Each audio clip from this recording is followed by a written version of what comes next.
checks whether the driver's okay. If he is, we get a green flag and the race can keep going. If there's some doubt, then the yellow flag comes out, the pace car pulls on and controls the race, keeping the cars moving and recording laps, all in single file. The idea being that if the driver can be released quickly, then the race can carry straight on without the rigmarole of having to stop everything and line them up as per the positions in. But here it does look as if I think they're possibly going to have to stop this completely and restart in a moment or two.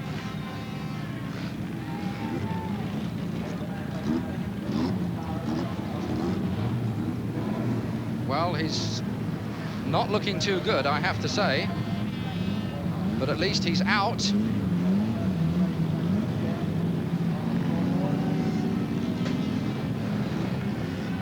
And he's going to be out of the way. That means we won't have to stop. We will resume. Can you find the pace car? So while he gets attention on the centre green, the pace car that is on the track and has got the cars under control, he will now wait short till he gets the track is completely clear. He will pull off, the starting marshal will drop the green flag, and we will resume. And in fact, we're now back racing again.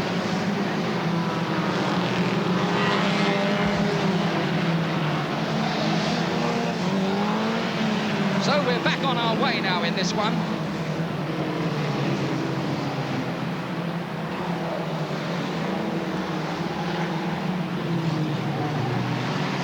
Well, there's Eddie George, that's Robert George.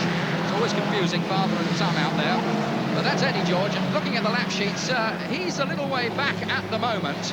He's somewhere about 10th or 11th at the moment. 145 is the leader, 303 is second, and 115 is third, and he's in trouble.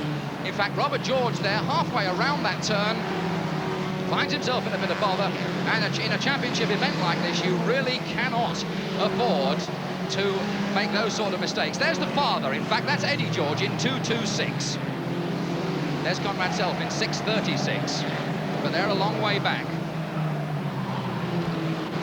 Ray Gowdy in 1:56, another of the top men. There's Eddie Aldous again. So it's still 1:45, that's Nick Cannon, the leader. In 1:45, he's still there and going well. 3:03 is Alan Parker, he is second. And in third place, it's car number 115, Alan Taylor. So there's the first three. Now they've settled down after that restart. A little unsettling, breaks the concentration of the drivers.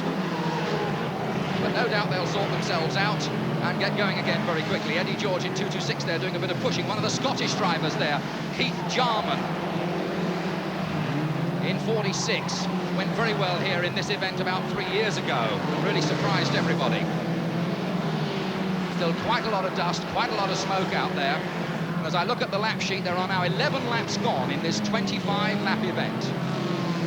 And it's still 1:45. Nick Cannon, who is the leader. That's the leader, just gone through the picture there, 1:45. The man who's chasing him is 3:03. In second place is Alan Parker from Norwich. But that's the man who's in the lead. And as you can see from the colour of the roof, he's a yellow-grey driver. That means a second-grade driver. Every time the drivers race, if they get places in their heats or finals, they score points. All those points are assembled into a list that runs from month to month.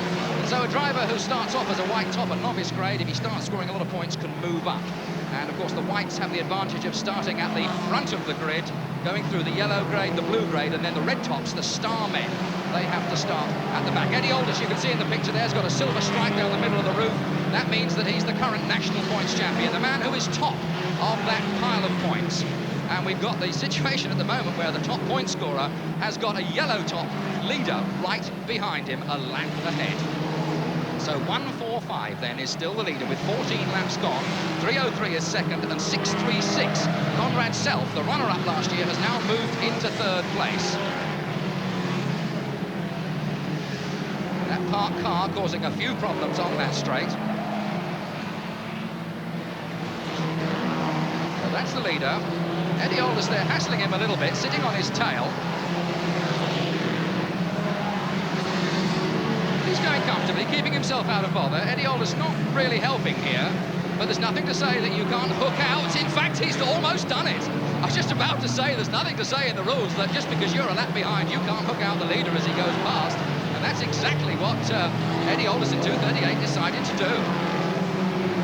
So he's back in again, and let's see what that's done, in fact, to the placings. I think he's still there because 303 was some little way behind. No, 303, in fact, nipped past while that was going on. 303, in fact, has now taken it up.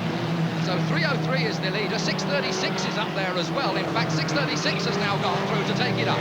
So it is 636. Conrad Self is now in the lead. The place is chopping and changing here very quickly. Now, Conrad is a driver who really knows what he's doing. As I said, he was second last year. He's a local driver, probably races at this particular circuit to more than any other. So he knows the tricks. He's been around a little while. There's 145. In fact, and there's trouble on the far side, and good heavens, there's a very nasty accident over on the far side. The 226 car of Eddie George in big trouble there. The roof has caved in on that car as a few more go piling through the break. And in fact, we've got a red flag. The race is stopped, not surprisingly, as the cars plough in. And really, that is a dramatic turn-up. I've never seen damage to a car quite like that to 226 of Eddie George. I just hope that he's okay. The cars are reinforced at the front with a roll cage to try and prevent the roof collapsing if indeed it is involved in an accident like this. But there, I have to say, the roof has collapsed. There's nothing like manpower for trying to relieve the pressure, but we are going to be in for quite a hold-up here, I think, because, in fact, we've got 20 laps gone. There's only 5 more to go. Now, here, once again, is that incident and how it happened.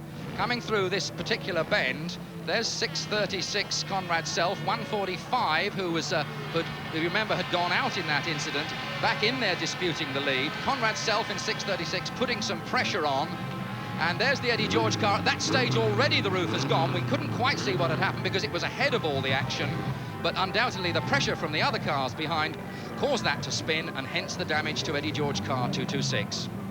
And that is the sad scene that we're faced with at the moment, while everyone desperately tries to lift that roof off the driver. And we just hope that they're going to be able to get him out quite quickly and that he isn't badly injured in there. Stock car racing, of course, is a fairly dangerous sport, but over the years there have been very few serious accidents. Quite a lot of bumps and bruises. There's another driver I can see there who is not feeling too well, although in fact he's lost. He, in fact, obviously just feeling a little bit winded, but he's okay. He must have been involved, I think, in one of the other cars that spun out in that general melee. As I was saying, it is a fairly dangerous sport, but the number of injuries have been minimal. The most common injury, I suppose, is sometimes broken ankles and a few broken arms. Now,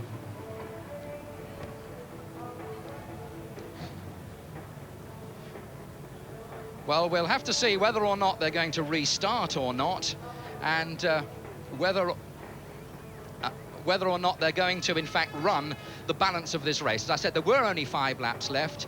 We'll make a decision as to whether or not they are going to run it, or whether they will, in fact, call it a day at this stage. Well, there we are with the news that they're trying to get Eddie George, 226, out of that car. We'll now go back to London and bring you the result just as soon as we get it. Yes, we'll keep you in touch with those... dramatic happenings. And George, father of the defending title holder, 229 Robert George, in fact has now gone off to hospital, but he was conscious in the ambulance. Now, there was another incident. We saw an injured driver sitting on the centre green, and this is how all this happened. In the confusion when the race was just about to finish, they were piling in, bang, bang, bang, one after the other. Scotsman in there, Keith Jarman, where the other injury, in fact, occurred to 116, the driver from Zeal, Lorraine. So there we are. The good news is that Eddie George, not too badly injured. The winner of the race in the end, which was abandoned at that stage, was 636 Conrad Self. So, a fairly eventful start to the afternoon then at Foxhall Heath Stadium in Ipswich, and we'll keep you fully up to date with those injured drivers. Super stocks, as you can see, are purpose